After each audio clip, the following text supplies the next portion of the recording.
नमस्कार। बहुत लोग घुटना के जो आर्थराइटिस प्रॉब्लम है उससे सफ़र करते हैं और जब सीवियर होता है बहुत लोगों को नी रिप्लेसमेंट के लिए एडवाइस किया जाता है। बहुत लोग डॉक्टर लोग बोलते हैं अभी ऑपरेशन करने से ही आपको ठीक हो सकते हैं। जब ऐसा बोल दिया तो बहुत लोगों को यही सवाल उठता है, मेरे को ये ज़रूरी है क्या, ये नी रिप्लेसमेंट सर्जरी मेरे को ज़रूरी है क्या, ये सवाल बहुत लोगों को पहले उठता है। तो उसको ठीक से जवाब देने के लिए ही ये वीडियो बना हुआ है। मैं डॉक्टर अरुण कन्नन हूँ, orthopaedic surgeon, Apollo hospital Chennai. Hip and knee surgery में स्पेशलाइज करता हूँ और इस वीडियो में हम देखेंगे नी रिप्लेसमेंट कब करना है। नी रिप्लेसमेंट बहुत बार ये ऑस्टियोआर्थराइटिस प्रॉब्लम के लिए ही करते हैं। जो घुटना है एक जॉइंट है दो हड्डी के बीच में, और दो हड्डी के जो एंड्स में वो कार्टिलेज करके नरम चीज़ होता है, जैसे इधर वाइट कलर में दिखाया हुआ है, वो स्मूथ नरम कार्टिलेज होता है। उन दोनों के बीच में वो फ्रिक्शनलेस मूवमेंट देने के लिए। तो टाइम के हिसाब से, मतलब एज के हिसाब से, बहुत लोगों को ये कार्टिलेज कम हो जाता है, घिस जाता है। इसी को ऑस्टियोआर्थराइटिस कहते हैं या आर्थराइटिस कहते हैं। जैसे इधर दिखा हुआ है वो ग्रीस कम हो गया। तो ये जैसे मतलब टायर जैसे ख़राब होता है वैसा ही फिनोमिनन है।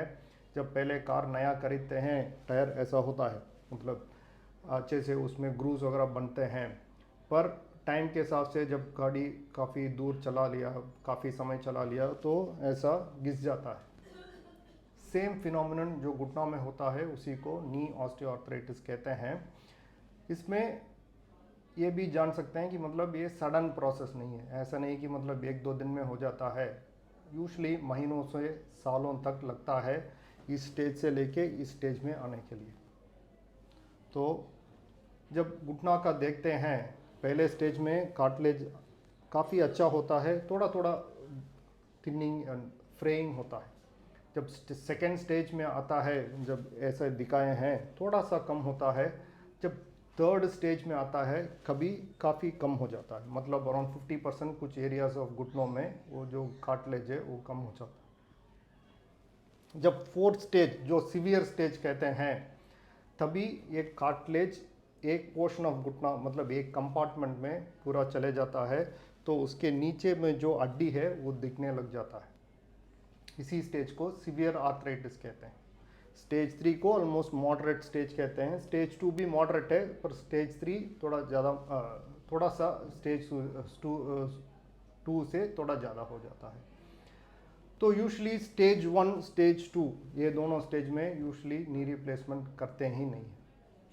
स्टेज 3 में भी बहुत बार बाकी ऑप्शंस कोशिश करते हैं, वो सब काम नहीं कर रहा है, तब नी रिप्लेसमेंट कंसिडर करते हैं। पर जो नी रिप्लेसमेंट्स होते हैं 90% से ज़्यादा नी रिप्लेसमेंट स्टेज 4 में ही होता है। स्टेज 3 में कभी कभी दूसरा कोई भी इलाज के लिए काम नहीं हुआ तब स्टेज 3 में करते हैं, बट मोस्टली सीवियर स्टेज जब कार्टिलेज पूरा एक कंपार्टमेंट घुटना में चला गया तब नी रिप्लेसमेंट किया जाता है। तो ये इसको कैसे पता कर सकते हैं? तो हम इसको पता करने के लिए सिंपल जांच है, एक्सरे है, पर खड़े होके एक्सरे लेना है।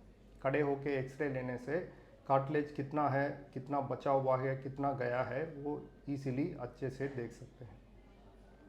ये जो लेफ्ट कॉर्नर में दिखा है ये नॉर्मल कार्टिलेज स्पेस है। हड्डी के बीच में ऐसा स्पेस होता है, ठीक है। जब ये स्पेस दिखता है तो इसका मतलब उधर कार्टिलेज है। कार्टिलेज इसमें ब्लैक ही दिखता है, काली स्पेस जैसा दिखता है, पर वो काली स्पेस नहीं है, वो कार्टिलेज से भरा हुआ है। जब स्टेज मीडियम स्टेज में आते हैं आप देख सकते हैं, तो कार्टिलेज का जो स्पेस है वो कम हो चुका है। इस तरफ घुटना का इस तरफ ऑलमोस्ट नॉर्मल है, अच्छा स्पेस दिख रहा है, घुटना का जो अंदर का पोर्शन है उसमें कम हो गया। इसी को मीडियम स्टेज कहते हैं। जब सीवियर स्टेज में आता है आप देख सकते हैं दोनों हड्डी के बीच में इस कंपार्टमेंट में पूरा वो स्पेस पूरा चला गया, तो हड्डी के ऊपर हड्डी रगड़ रहा है, तो इसको सीवियर स्टेज कहते हैं। और इसी स्टेज में बहुत लोगों को नी रिप्लेसमेंट करते हैं। पर सिर्फ एक्सरे के ऊपर डिपेंड नहीं करता है, एक्सरे सीवियर चेंजेस होना चाहिए, उसके साथ भी उनका सिम्टम्स भी मैच होना चाहिए। मतलब यूजुअली जब घुटना आर्थराइटिस शुरू होता है मीडियम स्टेज तक है, तो बहुत जॉगिंग या कुछ स्ट्रेनुअस एक्टिविटीज़ करने के बाद पेन होता है, या बहुत समय सीढ़ी चला लिया तब पेन हो सकता है। यूजली इस स्टेजेस में भी नी रिप्लेसमेंट को अगर पोस्टपोन हो सकता है तो पोस्टपोन करते हैं। मोस्टली लोग नी रिप्लेसमेंट के लिए आते हैं और करते हैं तब 10-15 मिनट चल नहीं पा रहे, 10-15 मिनट चल नहीं पा रहे हैं, आधा घंटा खड़े नहीं हो पा रहे हैं, तभी मोस्ट लोग नी रिप्लेसमेंट करवा लेते हैं। और यही अच्छा स्टेज है नी रिप्लेसमेंट करने के लिए। बहुत लोग यही बोलते हैं, मैं मार्केट नहीं जा पा रहा हूँ, शॉपिंग नहीं जा पा रहा हूँ, जो दुकान है उधर जाके जो मेरे को ज़रूरी है वो खरीदने के लिए नहीं जा पा रहा हूँ, उस स्टेज में बहुत लोग करते हैं। और दूसरा है मंदिर नहीं जा पा रहे हैं, मास ने जो उनका रिलीजियस प्लेस ऑफ वर्शिप वो पहले काफ़ी मतलब उनको इंटरेस्ट से जा रहे थे, वो नहीं कर पा रहे हैं, उस स्टेज में भी बहुत लोग करवाते हैं। और तीसरा है हमारा विमेन में, जब आधा घंटा एक खड़े होके कुकिंग नहीं कर पा रहे हैं तब भी बहुत लोग नी रिप्लेसमेंट करवाते हैं। तो यही मतलब फ़ायदा है नी रिप्लेसमेंट से, ये सब काम आप नी रिप्लेसमेंट के बाद अच्छे से कर पाएंगे। मतलब 30 से 40 मिनट चल पाएंगे, मंदिर जा पाएंगे, शॉपिंग जा सकते हैं और खड़े होके काम कर सकते हैं। थोड़ा टाइम लगता है, कुछ महीनों लगता है, पर अल्टीमेटली ये सब आप कर पाएंगे, तभी तो उसको सक्सेसफुल नी रिप्लेसमेंट माना जाता है। और दूसरी एक चीज़ हमें हमेशा याद रखना है, क्या काम कर रहे हैं।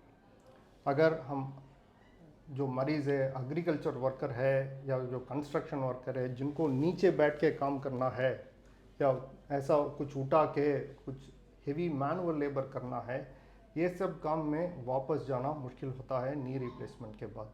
अगर ये सब काम में है, बहुत बार सोच के ही नी रिप्लेसमेंट करना है, बाकी ऑप्शंस कोई भी और बचा नहीं है। तो इन समरी, नी रिप्लेसमेंट जो ऑपरेशन है वो उसका टाइमिंग काफ़ी ठीक से करना पड़ेगा। सीवियर स्टेज, जब एक्सरे में हड्डी के बीच में जो गैप है वो पूरा ख़त्म होता है, तभी उसको सीवियर स्टेज माना जाता है, तभी मोस्टली नी रिप्लेसमेंट्स होते हैं।